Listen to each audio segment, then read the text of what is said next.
I want for Christmas is you. Sorry, that was the wrong key or the wrong note. Funny story. I remember, I can't remember if it was like Thanksgiving. I don't think it was Christmas, but we're at my mother's house and my Uncle Larry was there. My Uncle Larry has this beautiful voice, beautiful voice. And so he was going around singing, going around the table, trying to get everyone to sing. And he got to me and I was like, yeah, Uncle Larry, I don't do that. And he's like, what? You're a Bergen. All Bergens can sing. So which one of y'all are going to tell my Uncle Larry that singing is not my ministry, because it is not.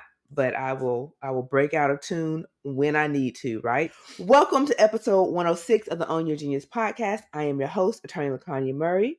The Own Your Genius podcast is a podcast about business, mindset, and the law. Today, I got a little legal tea for you.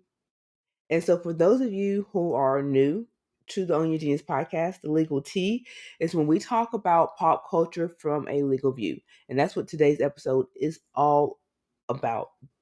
And speaking of tea, let me just give a shout out. Let me give a quick shout out to Fabio Gardina.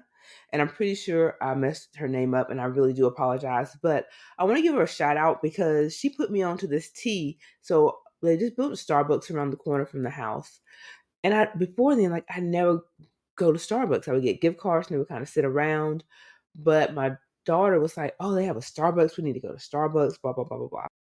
So we went and I ended up finding, after a couple of visits, I found a drink and it wasn't coffee, it was tea. I absolutely love their London fog tea. Fabiola about this and she said, you can get that from Target, right? They have this London fog, it's from the Tazo brand, and you can have the same experience. And I was like, what? So sure enough, I went to Target, I got the tea, I got some vanilla, and then you just add a little oat milk with it, baby. Ooh, Starbucks, who don't even need it anymore unless I just want to like just going out and sitting there for the vibe or something. But oh my gosh, it is so good. I don't even know. So speaking of tea, if you are a tea lover like myself, try this London Fog because I absolutely love it. And just speaking of that, like the whole reason that we were talking about this anyways, because we met virtually a few weeks ago, because I've really been trying to be intentional about making connections. And I used to be really in my head about it and like networking and building relationships and things of that nature. Like I was like, oh, I don't know how to do it, blah, blah, blah, blah, blah. And then it was like, wait a minute, chick, you are putting way too much thought and pressure on yourself. Like it's just like people, and you do people. Like you find people that you're interested in, you reach out to them, you have a real conversation, and I mean a real conversation, people, not these, oh, let's meet up virtually with the intent to sell them on anything. You have to, like, if they weren't online, if you just went up to someone and met them at like a PTA meeting or something, would you immediately start trying to put them in your sales funnel or something like that? No, you'll be generally interested in building a relationship and nurturing that relationship. So you have to do the same thing offline. And I just say, shout out to Jacqueline Twilly, who's been trying to tell me this, but again, my mind was just like, oh no, it's so complicated. Whatever. And then the other thing you want to do is make sure you stay in touch, right? Stay in touch, send them opportunities when they come up, and just that's how you build genuine relationships. Like take the need to sell out of it and just really try to connect with people that you are interested in. I think that's first step is the most important step. Like connect with people that you are genuinely interested in, and that way you have something in common and something to talk about, and actually, maybe get you some friends up in these streets. Who knows? Anywho, back to today's podcast. Today's podcast is, if you could not tell from my beautiful singing voice, we're going to talk about Mariah Carey, the Queen of Christmas. Or is she the Queen of Christmas? Because there's somebody who would like to challenge that standing. So that's what we're going to talk about in today's podcast. Because, honey, yeah, she's not the Queen of Christmas today. So let's get into it. Let's jump into it. So months ago, I don't even know. Like, we find out that Mariah Carey filed a couple of trademark applications. She filed for Queen of Christmas, Princess of Christmas, Christmas Princess, and something else, right? And she filed those applications, and they went through the process, and they had no issues. If there were any issues, they were resolved because she made it to publication. Now, publication is the place or the stage where the public has the opportunity to object to the registration of your trademark application if they believe that it would harm them in some type of way. In this process, I always tell my clients the reason that we do our trademark clearance search and the reason that we do our comprehensive trademark clearance search is because when your application hits this stage, the person that files the objection does not have to have a registered trademark. They can have a common law use, but a common law use, for those who don't know, we talk about common law use trademarks in episode 95 of the Own Your Genius podcast. Or even if it's not a common law use, maybe depending on what their objection is, they can still have a place to say that this is harming them in some type of way. And we'll talk about that more in a little bit when we talk about what you need in order to file an objection. Now, before you can, there is a time period to file this objection. You have 30 days to file it, but if in that 30 days, if you maybe you just found out about it on day 29, so you don't have time to put everything together, you can actually file for an extension to request another 30 days. And if you need more time, you can ask for an additional 90 days, but you have to show cause. You have to have a good reason to ask for that additional 90 days. Now, to have standing to file this objection, you have to show two things. So, first of all, what they say is that any person who believes that they're going to be damaged by the registration of the trademark, that's what they're looking for. And that's person is like the elements to find that, like the things that they're looking for. We're going to say that the person has an interest in that's falling within this zone of protected statute. So things that aren't allowed, maybe it is likelihood of confusion, maybe it's descriptiveness, and we'll talk about more of those things later on in this podcast. But then also, that's not enough.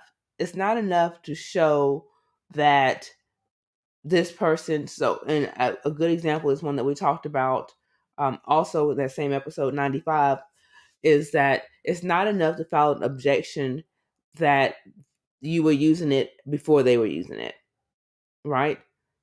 That's not that's not really showing that there's any damage. That's not showing something that's protected. What you have to show is something that's protected, like, yes, we were using it before them and there was a likelihood of confusion because of these trademarks are similar, right? So that's the damage and that's the cause. You have to have both those things in order to have a successful complaint. And that complaint, so that objection is initially what is the complaint where you're laying out why this person shouldn't get their trademark, what damages are being caused, what your position is. And they have, let's see, about 4 reasons. If you want to file an objection, there's like 4 things they're going to look at. They're going to look at likelihood of confusion that you can claim. These are 4 things that you can claim when you're filing an objection. Likelihood of confusion, you can say that the potential trademark is just descriptive. And in this case, this would be more like maybe you're not using it as a trademark, but maybe the term that's trying to be trademarked is something that's industry standard or something that's used to describe, and everyone is, people use these terms to describe a particular product, so maybe it's just merely descriptive. Or maybe, and this is the case, and I can't remember the episode number, but we did an episode when we're talking about the Blue Ivy trademark. That trademark someone filed an objection against that trademark because there was an article written where Jay-Z was interviewed, where he said that we're not trying to do anything with this trademark. We just don't want other people to be able to benefit off our child's name. So with saying that, he's basically saying that he lacked a bona fide intent to use this trademark application. So they filed a 1B application, which says that, hey, I'm not using this trademark in commerce now, but I intend to use it in commerce. Like, I have a real intent to use it in commerce. Well, during the objection proceedings, this article was used to contradict that and essentially saying that, hey, you filed this application fraudulently because you had no intent to actually use this trademark in commerce. Right. And then the other reason that someone may file an objection is because if you filed a 1A application, which says that you're actually using this application in commerce right now at the time that you filed this application, but there's evidence to show that you were not actually using it in commerce, then you can file an objection too, because again, that application was filed fraudulently. And this happens all the time because people don't understand what it means to have to use the trademark in commerce.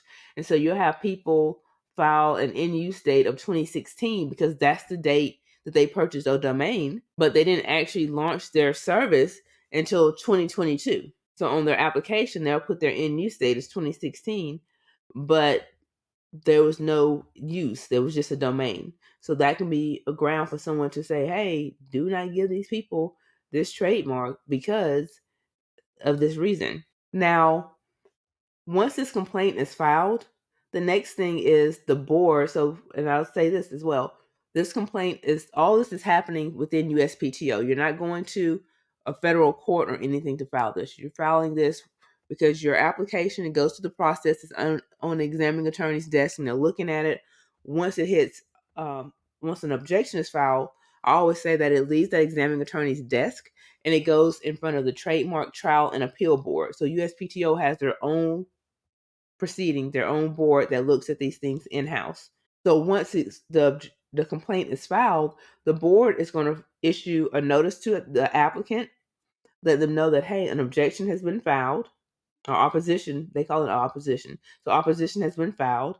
And then they're also going to give a list of dates, like a schedule of deadlines and trial dates. And one of those things that they're going to say is, hey, you need to answer this complaint. And the other deadlines, just some of them look like they're going to say you need to schedule a discovery conference. They're going to say you need to, or these are the dates that you have to do this by. The discovery open and close dates, pretrial disclosures, brief due dates, because when you're going through this procedure, a lot of it is written. You can ask for a hearing, but you have to still have your briefs. Now, when we talk about discovery, that's the window when either party can ask questions and gather information from the other one, because sometimes the information that you need in order to prove your case, they have it. So you can ask them things like, when did you make your first sale? When did you launch your website? You know, if we're going back to that example of buying the domain in 2016 but not launching until 2022, when did you buy the domain? When did you get your business license? When did you, just questions that you would ask in order to gain knowledge, to get a better understanding of when they actually started this business. Not when they thought about the business, not when they did pre-sales, but when did you actually make this service available in commerce? So that's the discovery. Those are some of the deadlines and dates that they will give you in advance so you can put it on your calendar. And it's very important that you put these dates on your calendar because you don't want to miss any deadlines. Because, for example, when the complaint is filed, you have 30 days to file an answer. You have 30 days to file an answer to that complaint. And if you do not, you can find yourself in the position like Mariah Carey, where a default judgment will be entered against you. And the opposer, the person that filed the opposition, will get what they asked for, which basically means you're going to lose your trademark. Your trademark application will be denied because you failed to file an answer. And by default, the other person wins. So the Trademark Trial and Appeal Board, the Federal Rules of Civil Procedure, they govern these proceedings. Like, that's what you're going to look for.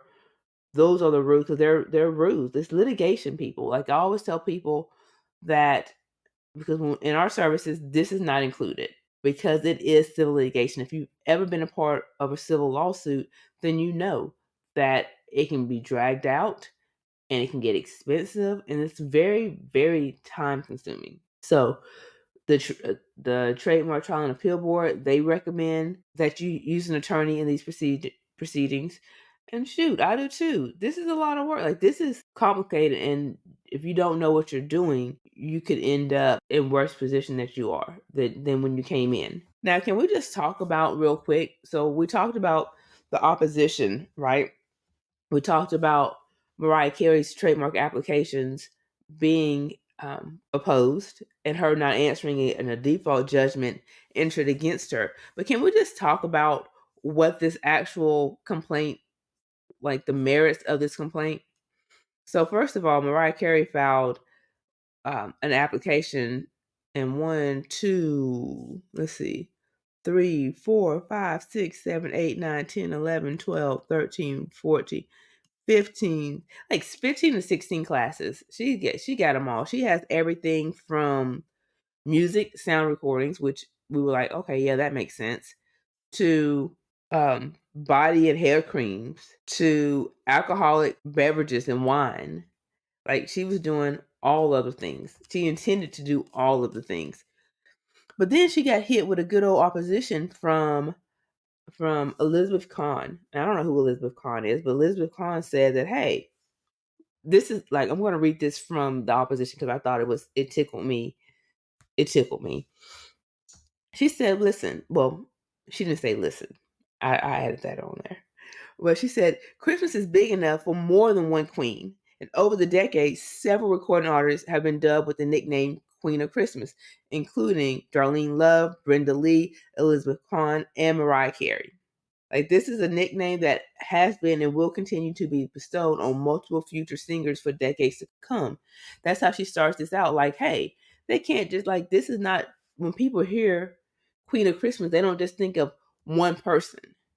They don't just think of one person. So that was her main argument. Like, there's not just one Queen of Christmas. And then she goes on to say, Mariah Carey, by her own admission, doesn't even consider herself to be the Queen of Christmas, and has long shunned the nickname, including in a recent December 2021 article. So this goes back to this no bona fide intent. Like, if you, and let me just say this. So maybe she does not dub herself Queen of Christmas. That's cool. She doesn't have to dub herself Queen of Christmas in order to create products that are dubbed Queen of Christmas. Does that make sense? Like, the owner of Starbucks doesn't have to dub himself Starbucks in order to have a coffee franchise that sells coffee. So for some of the classes, yeah, so ones maybe with the musical recordings, maybe I can see that. But for the hair and the beard and all those things, not for that argument. But that's a story for another day, right?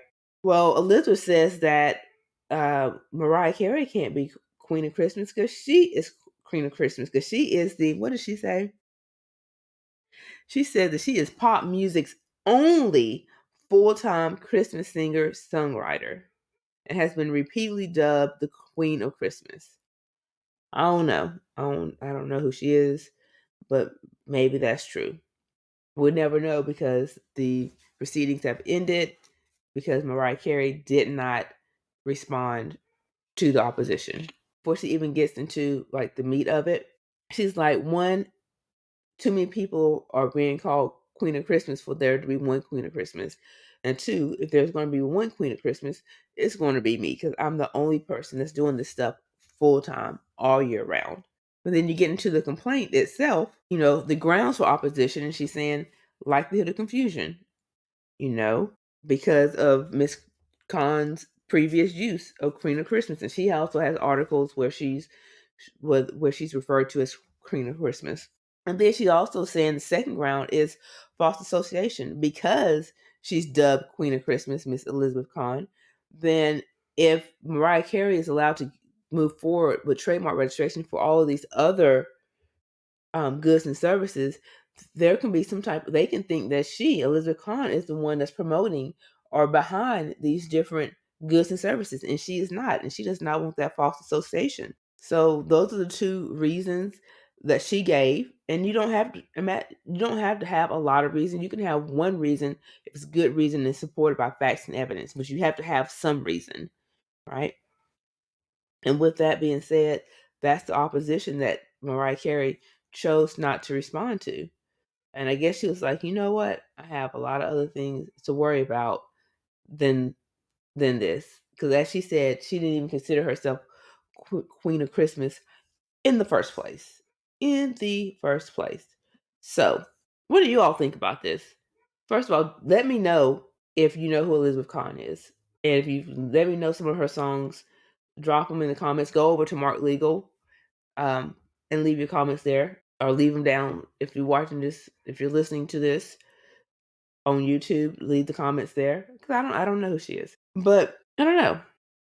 I just thought it was interesting. And that happens though. But you see this happen so much that something will become popular on social media and then people want to monetize it in some way.